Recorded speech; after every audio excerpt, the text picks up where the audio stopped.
السلام عليكم ورحمة الله وبركاته. الحمد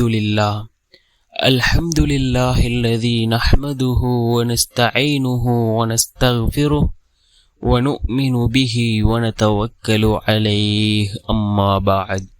அன்பிற்குரிய அல்லாஹ்வின் நல்லடியார்களே, அன்பு சகோதரர்களே, நாம் தொடர்ச்சியாக பார்த்து வரக்கூடிய துஆக்களினுடைய திக்ருகளினுடைய தொகுப்பில் இன்று நாம் பார்க்க இருக்கின்ற விடயம் என்னவென்றால், நாம் தஹஜ்ஜுடைய தொழுகையை தொழுதுவிட்டு 70 தடவைகள் இந்த துஆவை ஓதி நாம் அல்லாஹ்விடம் பிரார்த்தனை செய்வோம்.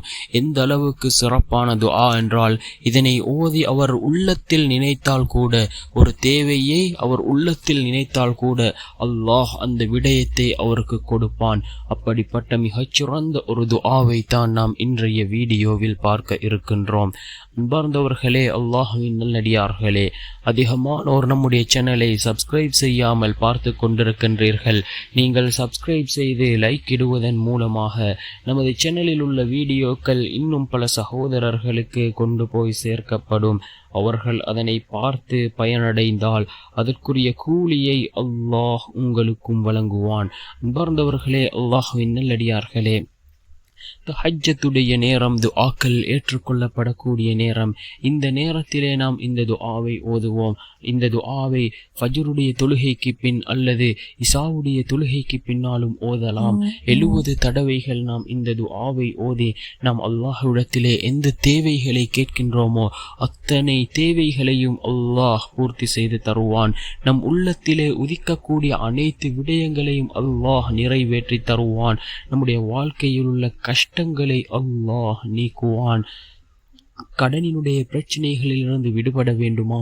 அதிகமாக இந்த துஆவை ஓதி நாம் அல்லாஹ்விடத்திலே பிரார்த்தனை செய்வோம். அந்த அளவுக்கு சிறந்த ஒரு துஆவை தான் நாம் இன்றைய வீடியோவில் பார்க்க இருக்கின்றோம். அதாவது அல் குர்ஆனினுடைய மிகப்பெரிய சூறாவாகிய சூரத்துல் பக்ராவிலே இடம்பெறக்கூடிய மிகச்சிறந்த 2 வசனங்கள், அதாவது சூரத்துல் பக்ராவினுடைய கடைசி 2 வசனங்கள். அந்த கடைசி 2 வசனங்களிலும் ஏராளமான ரப்பனா துஆக்கள் இடம்பெறுகின்றது. அதிலே மிக முக்கியமான ஒரு துஆ தான் ரப்பனா வலா தஹ்மில் அலைனா இஸ்ரன் கமா ஹமல்தஹு அலல்லதீன மின் கப்லினா ரப்பனா ولا تحمل علينا إسرا كما حملته على الذين من قبلنا. இந்த துஆவினுடைய பொருளை பாருங்கள்.